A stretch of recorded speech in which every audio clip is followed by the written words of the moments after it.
El lugar lo conocemos. Las melodías también. Voces, sonidos, silencios. AM 1390, Radio Universidad de La Plata. Universidad Pública.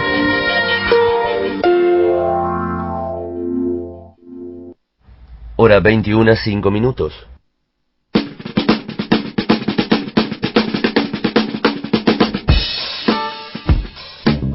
Ahora, como quien no quiere la cosa, llega Patitos en Fila.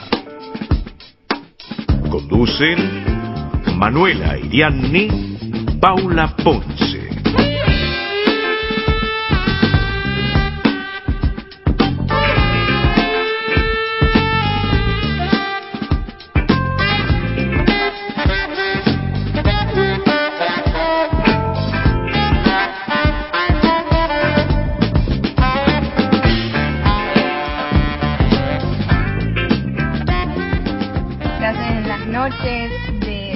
Últimamente, ¿no? Las 9 de la noche aquí en el aire de la Radio Nacional, de la Radio Pública, y todos los patos que andamos revoloteando por La Plata, caminando, volando se o mojan. También nadando, que ya nos mojamos.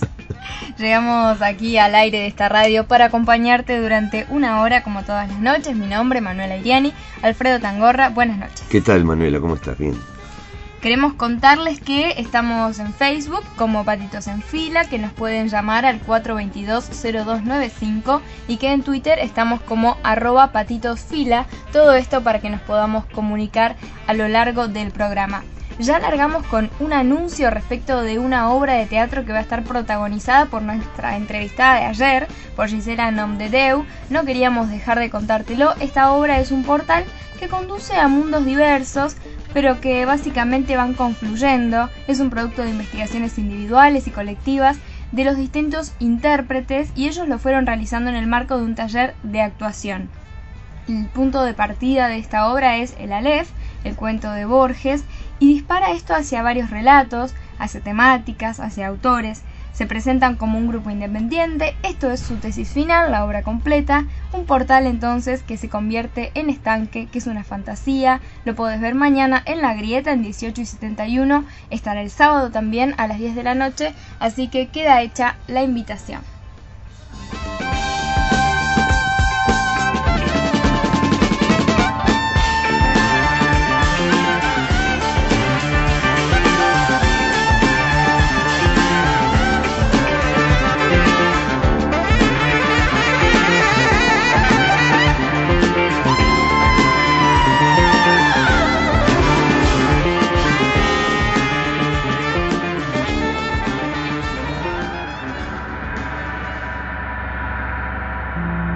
La alteración morbosa de sus facultades le impide comprender la criminalidad de sus actos.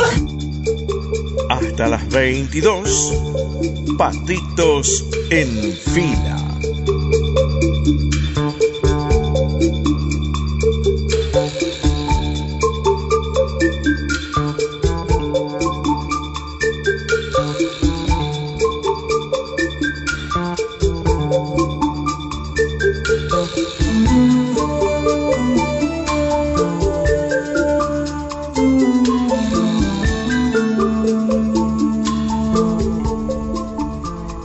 Te contamos que la gente nos puede seguir en las redes sociales. Cuando vos empezaste a hacer locución no había redes sociales, ¿verdad? No, las únicas eran redes de pescadores las que había. Y no, redes no. Y de cazar mariposas algunas. Eran esas las dos redes que conocíamos. O sea que se puede decir que el oficio cambió. ¿O es igual que siempre, solo que existe en Facebook y Twitter? Sí, se dinamizó enormemente todo. Es otro mundo, por supuesto. Uno ya está acostumbrado a esto, pero cuando te pones a pensar en cómo era antes, cuando nosotros pensamos hacia atrás, sí, para nosotros era normal la lentitud que había en algún vínculo comunicativo. El teléfono fue siempre lo más directo y lo que agilizó todo, pero Internet abrió nuevas posibilidades de poder tener un acceso informativo instantáneo. Hablando de teléfonos, con quien estamos en comunicaciones con Gabriela Noguera. Ella es periodista, es parte del portal de Noticias Sin Tinta. Ya hemos estado en comunicación con ella. Buenas noches, Gabriela. Manuela te saluda. Está aquí Alfredo conmigo. ¿Cómo estás, Manuela? Una reliquia, don Alfredo Tangorra, un gusto. Reliquia no es muy positivo igual.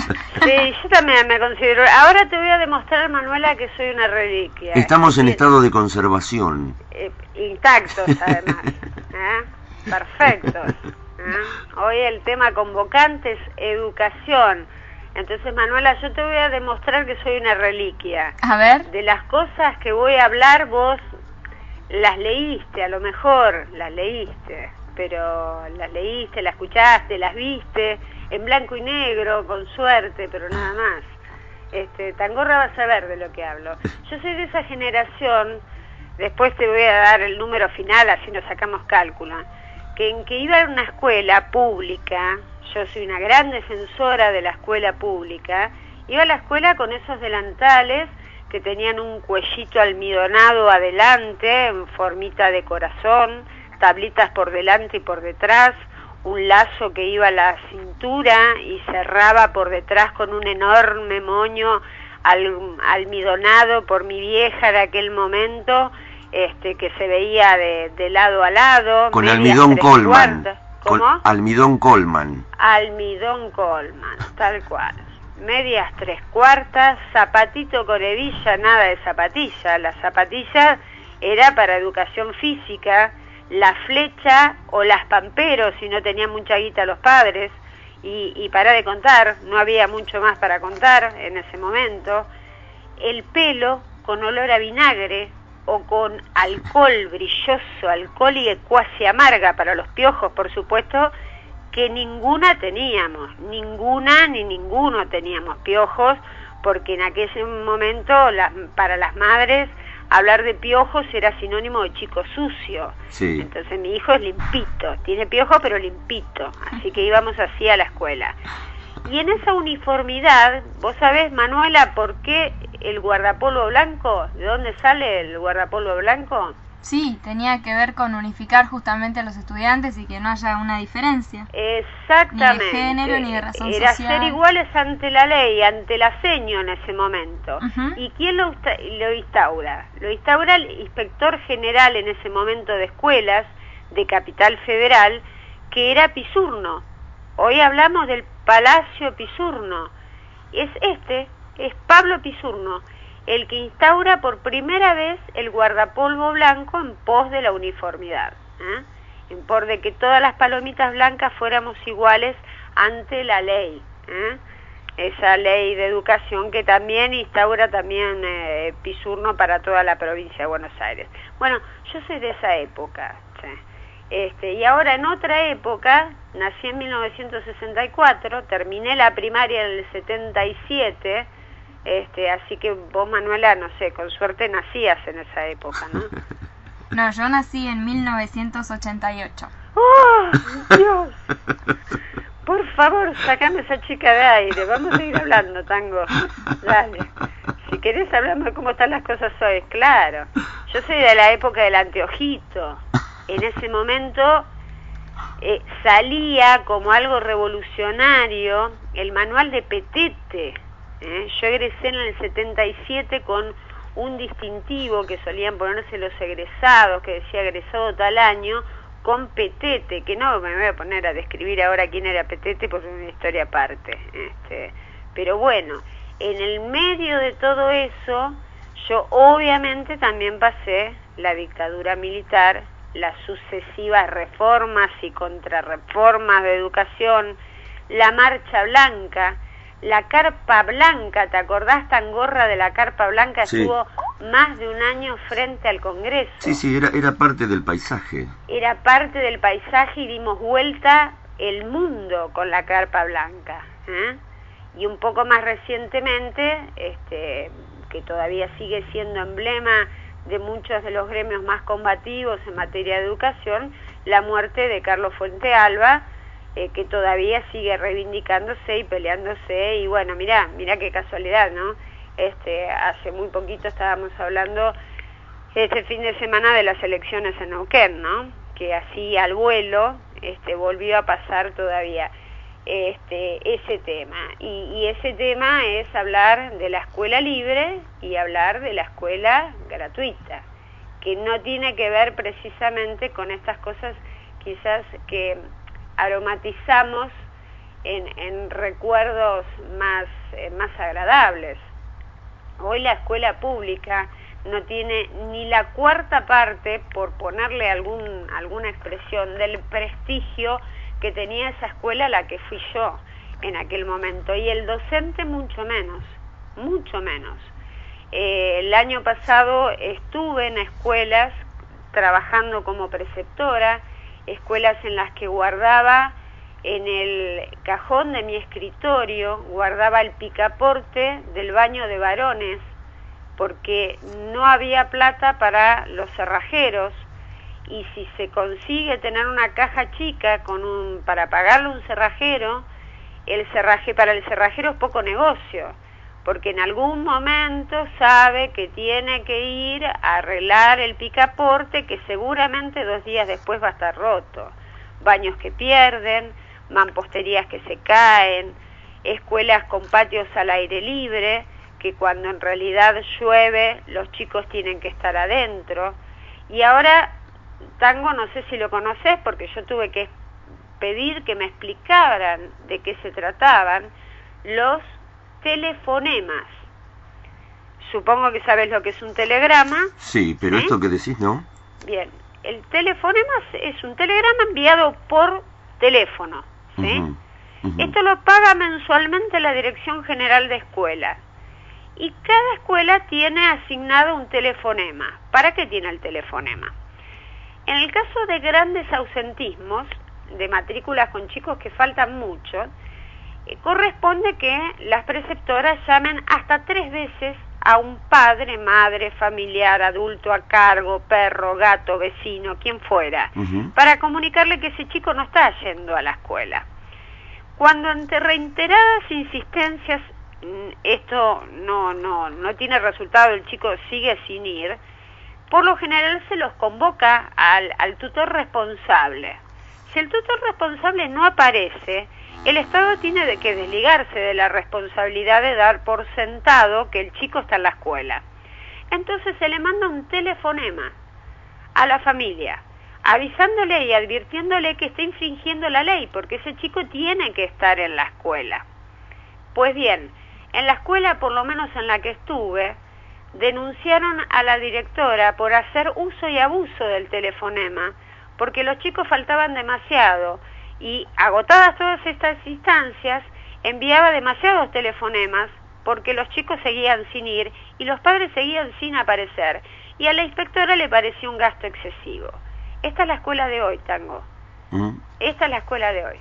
Esta es la escuela y la realidad con la que sufrimos. Ahora, a la hora de que a estos chicos se les habilite, por ejemplo, sabés que la mayoría de escuelas nación, no provincia, bajó las netbook, ¿sí?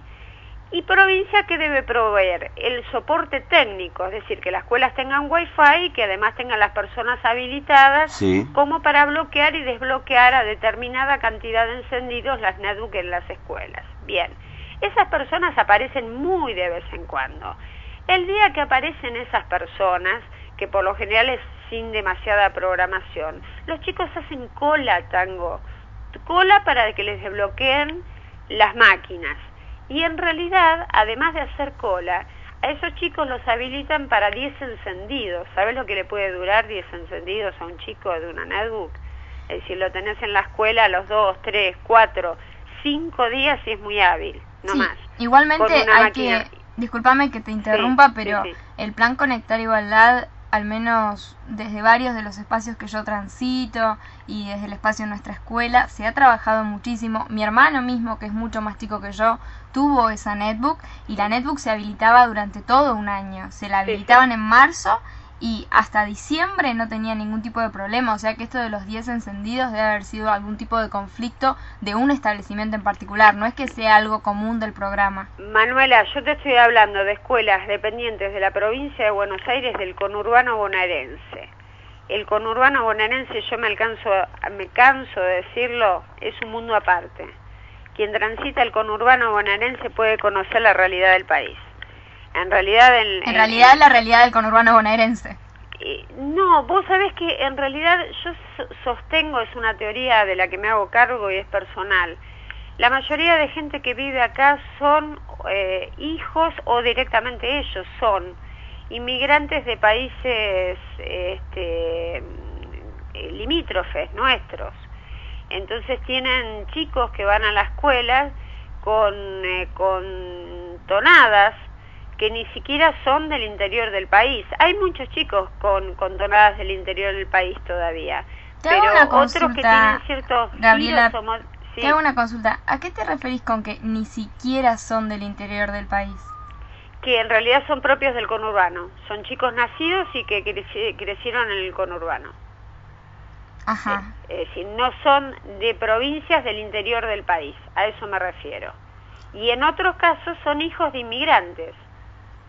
Son hijos de inmigrantes de países latinos limítrofes a los nuestros, que te das cuenta porque tienen giros o modismos que no son propios nuestros, y que los siguen manteniendo en la casa, por supuesto, y lo trasladan con esas costumbres a la escuela, ¿no? ¿Pero vos lo estás señalando como un conflicto?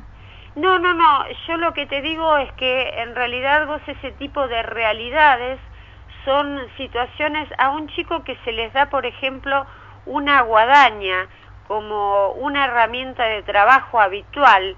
Yo no conozco muchos chicos porteños o de la provincia de Buenos Aires que manejen una herramienta de esas con semejante habilidad. Sí, a lo mejor a un chico del interior o sí a lo mejor a un chico de países limítrofes. ¿Entendés lo que te digo? Si son chicos que están familiarizados con algunas herramientas de trabajo que acá en este contexto representan no una herramienta de trabajo, representan un arma, ¿sí? Entonces, a ese nivel, sí, es un conflicto. Es un conflicto lo que hacen, cómo lo viven y cómo lo usan. En otros sentidos, no. Sí, no. Gabriela, en este cuadro de situación que estás planteando, ¿vos creés que, es decir, estás apuntando a, más allá del estado crítico que se está planteando, que sin duda que son realidades tal vez las más acuciantes, las que se viven en el conurbano? Sí. En primera instancia, a una crisis actual, a una crisis educativa actual, de los planes de estudio actual que están y que no deberían estar o haberse modificado, a la crisis con respecto en la provincia de Buenos Aires. Estamos hablando de las promesas no cumplidas desde la gobernación de Scioli hacia toda la educación bonaerense. Ubicanos en ese contexto. Mira, yo tengo una opinión muy formada y es personal, Te pregunto esto cargo. porque la provincia de Buenos Aires, como vos bien decías, tiene una realidad que por ahí no siempre es la misma realidad que se replica en el resto de las 23 provincias. Estoy absolutamente segura que es así, sí. Pero yo tengo una opinión muy formada y tiene que ver con que dentro de esta trayectoria que hicimos del panorama educacional, la reforma que implementó Duhalde en su momento, sí. ¿Te acordás de estos 3 años de escuela secundaria básica y después Sí. del polimodal? Uh-huh. Y de correr la primaria, primero eran 6 años, después, bueno, realmente hizo una mezcolanza, sobre todo en materia de infraestructura, que se hizo ingobernable para cualquier director, para cualquier directivo, no director en particular. Sí. Se hizo ingobernable la infraestructura de la escuela. En segunda instancia se hizo ingobernable incluso para algunos papás que no alcanzaban a entender bien el cambio de ciclo de su hijo, ¿no? De un momento, de una instancia a otra. Vos pensás que acá en el conurbano era muy común, recién ahora se está acomodando, que a las escuelas primarias le enchufaran, porque te lo tengo que decir así, era un anexo, pero en realidad les enchufaron los primeros años de la ESB, es decir, de la escuela secundaria básica, primero, segundo y tercer año, ¿sí? Esas escuelas empezaron a edificar o tratar de hacer un plan de, esto lo toma Scioli, empezar un plan de ampliación o bien construir una escuela nueva, porque tenían que tratar de absorber el polimodal. Es decir, ¿a dónde iban esos pibes cuando terminaban tercer año? Entraban en una escuela secundaria que en realidad ya estaba completa los 5 o 6 años, pero que les sobrematriculaban los chicos porque tenían que absorber los 3 años que egresaban de la escuela que había sido anexada. Es muy complejo explicarlo, pero no sé si me seguís en esta lógica.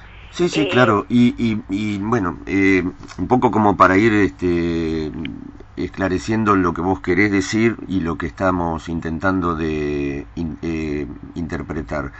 Vos estás hablando de una crisis educativa que viene de la época de Duhalde, en la que mi hijo, por ejemplo, le enseñaron a escribir con imprenta mayúscula, por lo tanto, ahora cuando le toca escribir tiene unos horrores de ortografía que ni te puedes imaginar.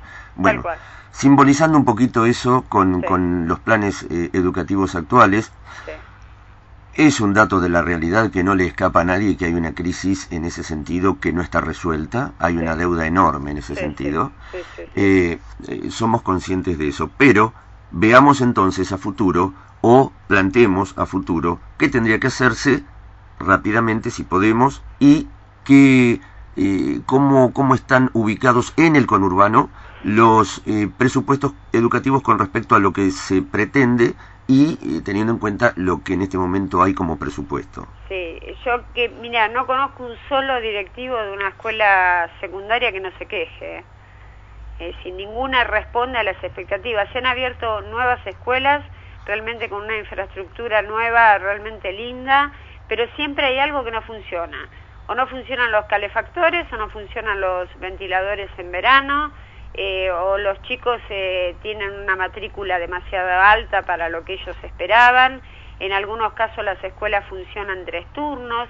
Los gremios viven en jaque permanentemente cuestionando cuestiones salariales que los asisten como trabajadores, por supuesto, pero esto hace que, por ejemplo, una escuela de 3 turnos no resista 2 días de paro de ATE, por ejemplo, ¿sí? Esas cuestiones irresueltas dentro de las escuelas y dentro de la relación del gobierno con las fuerzas gremiales, hoy, sabés, Tango, que me ocupo, Sin Tinta se ocupa básicamente de la realidad de Bahía Blanca. Hoy hay una enorme cantidad de escuelas en Bahía Blanca que no pueden dar clases porque tienen ratas. Y es una problemática general en la ciudad, pero en particular dentro de las escuelas. Y muchas de esas escuelas todavía tienen medio escolaridad o comedores, ¿y qué haces? ¿Qué haces con esos chicos en esa realidad? Donde vos tenés que almacenar alimentos, donde vos tenés que lavar cosas, ¿cómo proteges a los chicos en esa situación? Gabriela, te propongo, se nos acaba el tiempo, te propongo que en la próxima semana continuemos con este tema que es interesantísimo, que no tiene una respuesta por el momento, pero que merece una ocupación permanente. Yo te pido que la semana que viene tengamos otro encuentro siguiendo con esta temática tan por un lado interesante, por otro lado tan preocupante. Dale, así que con todo gusto. Te mando un beso grande, Gabriela Noguera, y hasta la próxima semana. Muchas gracias. Chao, gracias. Chao. El porque vuela un avión, un volcán entre nación. Acabamos de escuchar un panorama más que desolador de lo que es la educación pública en la Argentina. En lo personal disiento absolutamente. Además me parece que ha habido una mezcla de cuestiones que no tienen nada que ver. Que haya un problema, una infección de ratas en una escuela de Bahía, depende absolutamente de provincia, no tiene nada que ver con el gobierno nacional. Y quiero aprovechar esta instancia en la que hablamos de educación para contarle a nuestros oyentes que en este momento existe un plan que se llama Nuestra Escuela. Lo pueden buscar en internet, sobre todo si son docentes, es más que interesante. Este programa tiene la posibilidad de que docentes hagan posgrados gratuitos, es decir, de que el docente de manera virtual se siga formando, y yo en lo particular trabajo como tutora de un aula en la que tengo 50 docentes de Jujuy, de La Rioja, de Tucumán, de Santa Cruz, del conurbano, y estos docentes están haciendo un posgrado en Derechos Humanos, en el cual yo soy la tutora, coordino los debates, coordino la información que leemos, y estamos leyendo sobre la Ley de Educación Sexual Integral, que es una ley que no tenía ningún tipo de precedente en la Argentina, en donde se establece la identidad de género, en donde se establece el respeto por la diversidad. A su vez estamos hablando sobre todo lo que implica una educación no solo sobre derechos humanos, sino desde los derechos humanos, una educación que piensa a las infancias y a las juventudes plurales. Y estamos también pensando, y sobre todo en este posgrado que hace nuestra escuela, en el concepto de corresponsabilidad. El concepto de corresponsabilidad, que hasta acá evidentemente no fue mencionado, tiene que ver con de qué manera el docente, en conjunto con los directivos, en conjunto con el gabinete, en conjunto con el ministerio y así las distintas jerarquías, tiene como agente del Estado la responsabilidad de bregar porque no se vulneren los derechos de los niños y las niñas de nuestras escuelas. Es decir, que cuando un docente observa que hay algún tipo de vulneración de derechos, ya sea el derecho a la salud, el derecho a la educación, a la vivienda, a un ambiente digno, ese docente, en tanto agente del Estado, debe actuar. De esto habla la corresponsabilidad. Hay una conferencia que está en internet que da el filósofo Rinesi, en donde llega a plantear que como los derechos humanos tienen que ver con la educación y que como el docente es un agente del Estado, si no hiciera nada en torno a ese niño cuyo derecho es vulnerado, estaría incluso incurriendo en un delito. Entonces, me parece más que importante, luego de esta terrible definición de lo que es la educación pública en la Argentina, hacer una defensa de lo que se ha avanzado en estos años y sobre todo de los docentes bonaerenses y de todas las provincias que desde sus lugares están intentando crecer cada día y hacer una mejor educación para nuestros niños y nuestras niñas. Bueno, sí, yo creo que son distintos aspectos de una realidad muy compleja en la que a veces por un apuro de querer generar una definición se cometen errores como los que se cometieron a través de lo que decía Gabriela, de hacer un panorama absolutamente desolador cuando lo que está haciendo, yo no digo que no sea cierto lo que apunta ella, pero eso no es un panorama de la totalidad, me parece que es una parcialidad. Y lo que vos estás planteando es mucho más integral y mucho más estructurado, y me parece que hay que poner todo dentro del análisis. Por eso estoy agregando esta intervención. No todas son flores, pero tampoco todo es barro. Me parece que hay avances enormes como los que vos mencionaste, sin duda, que no tienen antecedentes, especialmente con el tema de la sexualidad, sin duda. Un tema tabú que antes no se podía pero ni siquiera tratar. Ante las maestras no sabíamos qué éramos, si varones o mujeres, porque no se hablaba de eso directamente. Bueno, y tantísimas cosas. Es un abanico complejísimo. Hay muchas deudas con la educación, muchísimas deudas con la educación. Ahora quisiera saber qué gestión no tuvo deudas con la educación. También sería interesante para tratar de no ser injusto, me parece, para tratar de poner un panorama un poquito más ecuánime. La educación en sí mismo genera una complejidad tal como, utilizando algunas palabras de Gabriela Noguera, tan diferente y tan diversa como cada diversa y diferente es la realidad de cada una de las provincias que tiene nuestro diferente país, que es en la homogeneidad contiene todas las diferencias posibles. Entonces por eso es que a veces digo, me parece que nos apuramos y queremos definir a la educación de una manera cuando que tenemos tantas realidades como posibilidades de poder encontrar entre el blanco y el negro un montón de grises. Sí, en torno a lo de las diferentes realidades, no quiero dejar de mencionar que a partir de los últimos tiempos, la educación en la Argentina comprende lo que es la educación bilingüe, es decir, que se están tomando las... Exactamente. Si se quiere decir idiomas, dialectos, lenguajes de los distintos pueblos que componen la Argentina, y a su vez algo muy importante en relación a los migrantes que señalaba Gabriela, la ley de migraciones señala que todo niño migrante en la Argentina tiene derecho a asistir a la escuela aunque aún no se haya tramitado su DNI, aunque aún no tenga hecho toda la cuestión del domicilio. Un niño que llega de un país y quiere cursar en la Argentina tiene derecho, debe ser acogido en esa escuela y los papeles se hacen después, pero los chicos están en las aulas y ese es un avance de la ley de migraciones en correlación con lo que tiene que ver con la educación en la Argentina y rige en todas las provincias. Exactamente.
La música que estamos compartiendo, Ramas Desnudas, Indio Solari.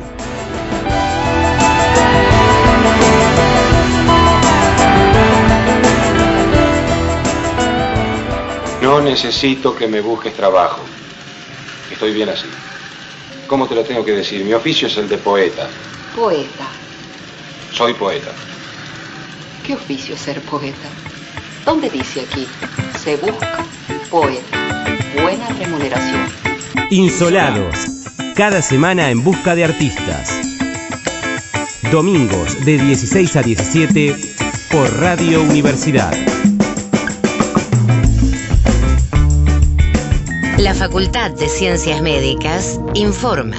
Aproximadamente 110.000 personas padecen SIDA en nuestro país. El 30% no conocen su situación. La transmisión se produce a través de secreciones genitales, sangre y o fluidos corporales que contengan el virus, pudiendo ocurrir también durante el embarazo. La prevención debe realizarse cuidando compartir elementos contaminados con estos fluidos y utilizando preservativo. La enfermedad se puede controlar si se la diagnostica precozmente. Es un consejo de la Facultad de Ciencias Médicas de la Universidad Nacional de La Plata. Estás en el aire de AM 1390. Radio Universidad. Universidad Pública.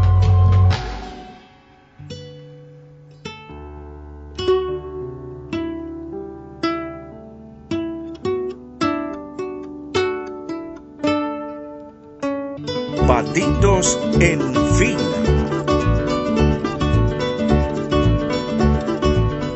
Hace unos 10 días, trabajadores rurales nucleados en Asoma, en confluencia con la corriente clasista y combativa, vecinos de la periferia platense y estudiantes universitarios se movilizaron hacia la gobernación para exigirle a la provincia el cumplimiento de promesas pautadas durante el año anterior para los productores. Con este motivo nos entrevistamos, estamos en línea con Roberto Solano. Él es presidente de la Asociación de Medieros y Afines, esto es Asoma, y floricultor de Las Banderitas, un barrio rural de Citibel. Buenas noches, Roberto, ¿me estás escuchando? Sí, ¿qué tal? Buenas noches, lo estoy escuchando. Bien, bien. Bueno, un poco el interés que tenemos es ante la preocupación creciente de todos los trabajadores rurales que estuvieron hace 10 días, ¿fue más o menos el 22? ¿Fue la concentración? Sí, el día 22 estuvimos el 22. Ahí en conjunto con la multisectorial. Nosotros le llamamos multisectorial a distintos sectores que nuclean a varios productores de la zona, y bueno, son la corriente clasista, los médicos, el chico de la juventud de la universidad y eso, así que nada, por distintos reclamos que tenemos, digamos. Sí, Roberto, ahora vamos a los reclamos, pero primero quería aclarar una cosita. Contanos qué comprende la Asociación de Medieros y Afines. Bueno, mira, nosotros somos una asociación que tiene alrededor de 25 años de vida, digamos, ¿no? Sí. Fue fundado por un compañero, todos agricultores. Bueno, yo asumí hace 2 años a la presidencia de la asociación, donde nucleamos a todo pequeño productor, somos la mayoría arrendatarios, alquilamos 2 hectáreas, 3 hectáreas y media cada productor. Sí. Y nucleamos a más que nada son todos productores hortícola y florícola acá de la zona. ¿Qué es lo que producen concretamente en cuanto a plantas y flores? Mira, nosotros tenemos alrededor de 450 socios, a donde en su mayoría son horticultores, ¿no? Plantan tomate, morrón, lechuga, todo lo que se ve en la verdulería de la Plata y Gran Buenos Aires son producciones nuestras, ¿no? Bien, ¿y cuánta gente, cuántas familias, haciendo un redondeo, para tener idea de cuántas familias están afectadas en este conflicto, redondeando, ¿qué cantidad de gente, incluyendo por supuesto los núcleos familiares, comprenden esta movida y esta afectación que ustedes tienen a través de los reclamos que no han sido cumplidos? Mira, en realidad el año pasado, en el 2013, se hizo un relevamiento a través del INTA, el Ministerio de Asuntos Agrarios y el Ministerio de Nación, alrededor de 1.700 productores que fueron afectados aquella vez por un temporal 1.700. de diciembre de 2013, sí, ¿no? Sí. Pero nuestra asociación en sí nuclea 450 productores. Bien. Y bueno, entonces son los reclamos que hacemos nosotros por nuestra asociación. Aparte de eso, hay 1.700 productores que están afectados y bueno, no están nucleados a nuestra asociación, sino que están en otras asociaciones, cooperativas, y bueno, Sí. hay diferencia. Pero podemos redondear política, sí. redondear las 2000 personas. Sí. Y Roberto, volviendo al punto que nos convoca, el conflicto que no se ha resuelto aún, lamentablemente, ¿qué era puntualmente, qué es lo que ustedes le están reclamando al gobierno de la provincia y que hasta este momento no se ha cumplido? Mira, nosotros en realidad tenemos un compromiso firmado por el Ministerio de Asuntos Agrarios. Sí. En el 2010 nosotros estuvimos acampando Hasta ahí sabía, sí. en el Parque Pereira y La Ola, Ujú. por el tema tierra. Sí. ¿no? Porque nosotros tengamos en cuenta que somos, la mayoría en su totalidad son alquilantes, somos pequeños productores alquilantes. Pagamos un alquiler alrededor Sí. de 3.000 pesos la hectárea, en donde se nos hace difícil seguir seguir plantando nuestra producción, lo que hacemos, ¿no? Ujú. Porque los alquileres se fueron altísimos. ¿Por qué es esto? Por el tema de inmobiliaria, ¿no? Entonces nosotros lo que pedimos al Estado, tampoco lo estamos pidiendo que nos regale nada, sino que nosotros pedimos al Estado que nos compre tierra subsidiada y nosotros la podemos pagar. Esa es una promesa que fue incumplida hasta ahora. Fue incumplida desde el 2010 que estamos tratando de que esto se cumpla, y bueno, el gobierno hace oídos sordos a nuestro reclamo, y por eso es que no nos queda otra que salir a manifestarnos a la calle. No es que nos gusta salir. No, claro, por supuesto que no. Tenemos nuestro trabajo que hacer. Por supuesto. Entonces, Roberto, pero es la única manera que nos queda. ¿Hay algún proyecto político en las cámaras que esté acompañando este pedido de reparación para con los quinteros y los floricultores? No hay un proyecto en sí que esté en la Cámara de Diputados, senadores, lo que sea, ¿no? Ahí lo que estuvimos nosotros viendo la semana pasada con el Ministerio de Asuntos Agrarios, de Sí. armar un proyecto para presentar en estos lugares, ¿no? Ujú. Bueno, eso es lo que estamos trabajando ahora. Nosotros justamente hoy a la media tarde estuvimos reunidos en comisión directiva para ver, y estábamos planteando esto, digamos, ¿no? Entonces estamos trabajando sobre esto, armar un proyecto para presentar, digamos, ¿no? Bien. Así que ojalá que presentando esto se haga realidad lo que venimos pidiendo, ¿no? Sí, por supuesto, además es muchísima gente la que está involucrada. Y Roberto, ¿qué pasó con la promesa del municipio? ¿Estábamos hablando de lo mismo, del barrio El Peligro, recién cuando hablábamos de los terrenos? ¿O es otra cosa esto? Una promesa del municipio de aquí de La Plata con respecto a la construcción de 60 viviendas en el barrio El Peligro. Sí, bueno, ese es otro proyecto que tenemos, es otro que también proyecto. pertenece a la asociación, que bueno, eso a través de la municipalidad se logró un predio ahí de 2 hectáreas y media, donde Sí. ya se dividió por lote. Bueno, hay 60 viviendas que aquella vez cuando se fue Se gestionó, tomar sí. esa tierra, Sí. bueno, se acordó con el municipio, y a través de... ¿Y qué pasó con el del municipio? Instituto de Vivienda, donde se construirá las 60 viviendas, Sí. un polideportivo, la sede de la asociación Casa de la Mujer Campesina. Bueno, es un proyecto bien amplio, Sí. donde tampoco fueron cumplidos esa promesa. Solamente están las tierras. ¿Cuánto tiempo se pasó hizo la de esto, división. Roberto? ¿Cuánto tiempo pasó de esto?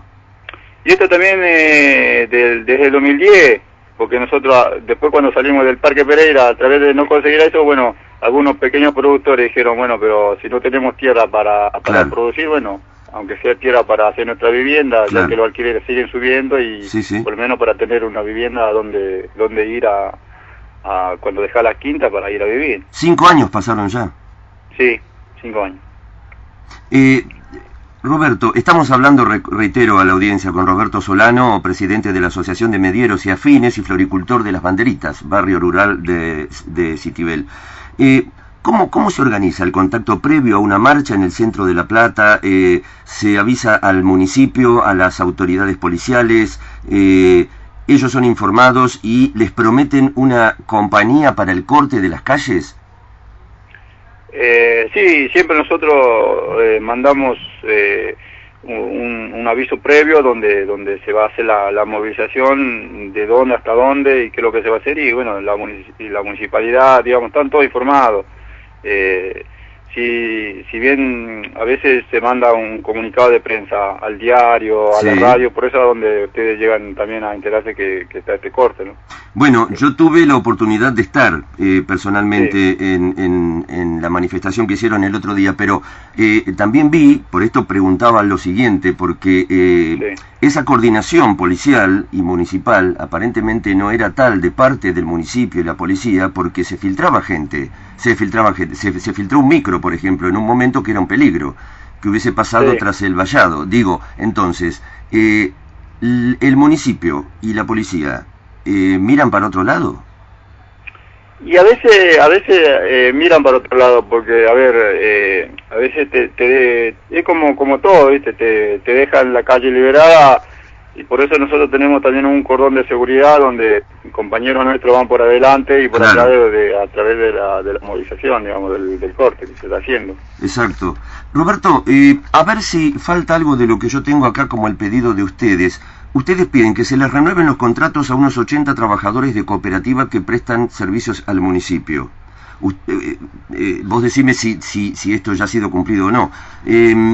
Las fuentes laborales acá dice que se extienden a una mayor cantidad de personas, mientras que Asoma, según lo detallaste en algún momento, reclama tierras para familias de pequeños productores hortícolas de la región. Y hay un compromiso firmado que vos dijiste desde el 2010 con Asuntos Agrarios. Es con el Ministerio de Asuntos Agrarios y eso es lo que nunca se cumplió, ¿verdad? Sí, eso nunca se cumplió, sí. Claro, ¿y los contratos a los 80 trabajadores de cooperativas? Esos son a través de la CCC. ¿Eso tampoco se logró? Bueno, eso está en tratativa también, ¿viste? Es toda cosa que está en tratativa, pero está nunca bien. se llega a concretar, ¿viste? Se llegan a concretar 10, 15 y así. Bien. Bueno, Roberto, antes de despedirnos, yo quiero hacer una observación, pero siempre del lado, siempre estoy y estamos acá en solidaridad con todos ustedes, pero una observación que me pareció atendible. Había cantidad de chiquitos, hijos de todos ustedes, de los productores, con sus madres, y algunas incluso amamantando, allí en Plaza San Martín. Y lo que pude observar también, que me pareció muy nocivo, es la toxicidad que tienen las cubiertas, cuando están quemando esas cubiertas, la terrible toxicidad toda la jornada, todo el día, el aire estaba enrarecido, no solamente para la gente que pasa alrededor, porque uno pasa y después se aleja a las 2 cuadras, ya no está con el humo encima, pero me quedé pensando en la toxicidad que genera para los propios que se quedan allí todo el día y para los chiquitos. ¿No se puede suplantar el tema de la quema de cubiertas por otro tipo de vallado? A ver, el tema de las cubiertas, bueno, es una discusión grande que nosotros tuvimos, porque nosotros antes de hacer la movilización se hace reuniones previas con la multisectorial, con distintos sectores, con la CCC, con la de Río y todo eso, ¿no? Sí. Está la discusión grande, ¿viste? Que uno plantea, dice, bueno, ¿qué hacemos? ¿Quemamos cubierta?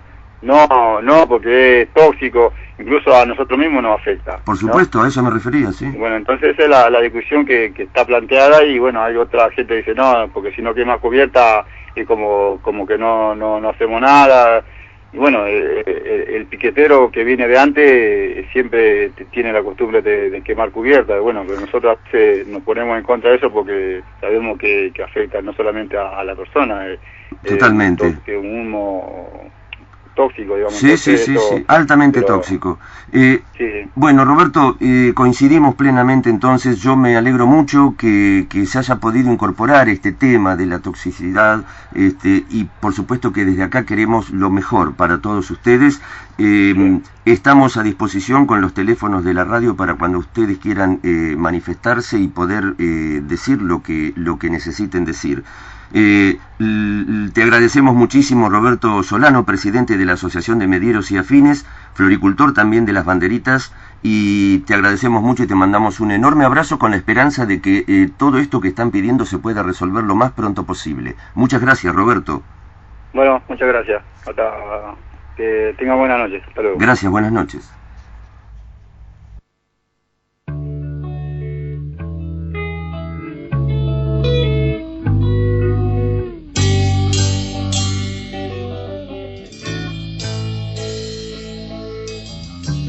Ella solo intenta ser feliz, tropezando está.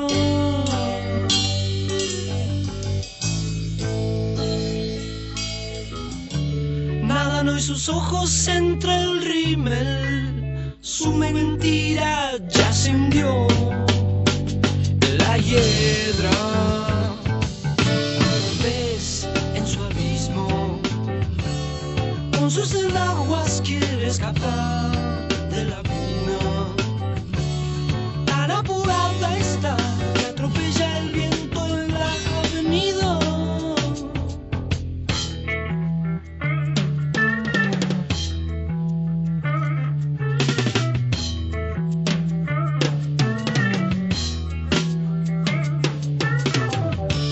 Hoy su inútil pétalo secó por su soledad.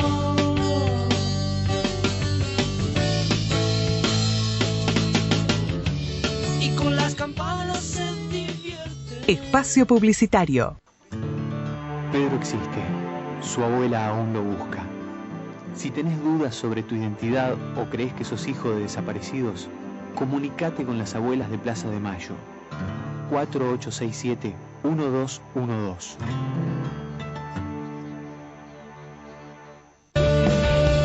Pedí actualidad, pedí opinión, pedí política.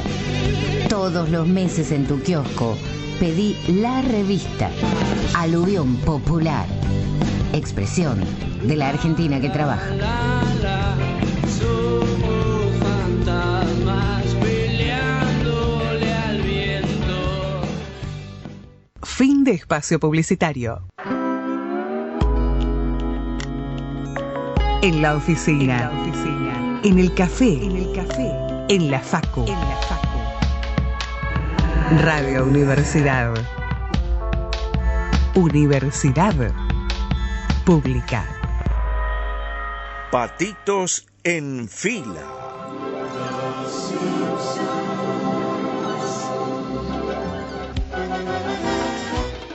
DAF Restobar, 3 esquina 64. Comidas para llevar.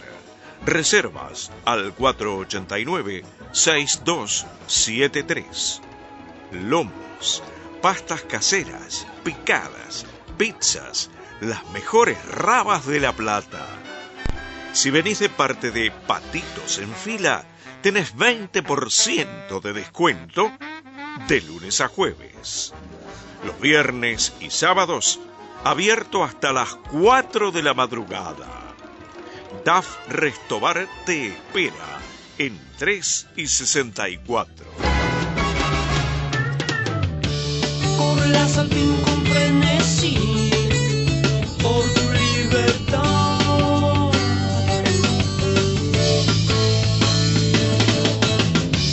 Pero ni bien una lágrima caiga, mil estrellas juzgarán y es en vano, ya que Dios es un... La música que estamos escuchando es Spinetta con Invisible de su disco Durazno Sangrando. Y no lo pienses más, que tu mueca está tan despintada.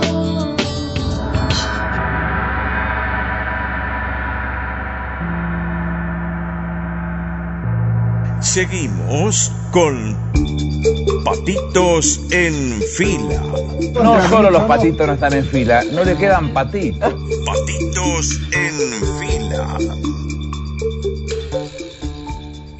3 minutos nada más para las 10 de la noche y nos vamos a ir con una buena noticia, Tango, porque la UNASUR ha enviado una misiva, una carta a Tayana, que es nuestro canciller, señalando que se ha definido como bloque regional acompañar formalmente a la Argentina con lo que tiene que ver con el reclamo por las Islas Malvinas. La carta que redactó la UNASUR señala que es imposible que Inglaterra sostenga esta posición en la que no permite el diálogo, en la que no permite la confrontación de posturas, y esto, como sabemos, es muy importante porque durante años la Argentina discutió Malvinas como un país, y es una gran diferencia en términos regionales, en términos geopolíticos, empezar a discutirlo como bloque. La UNASUR son varios países y además está sumamente relacionada con lo que es la CELAC y con lo que es el ALBA.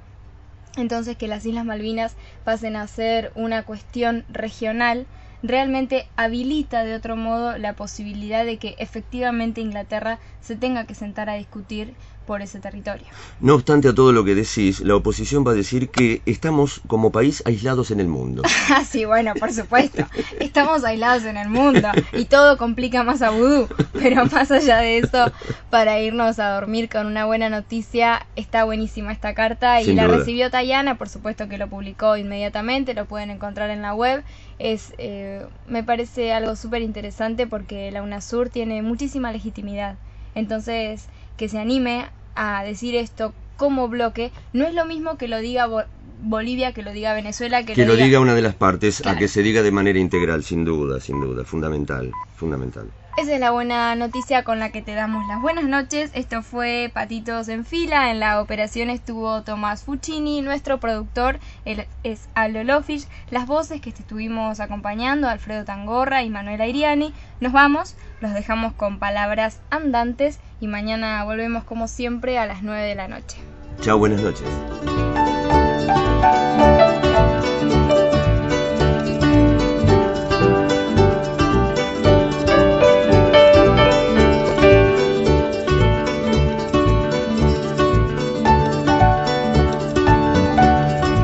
Patitos en Fila.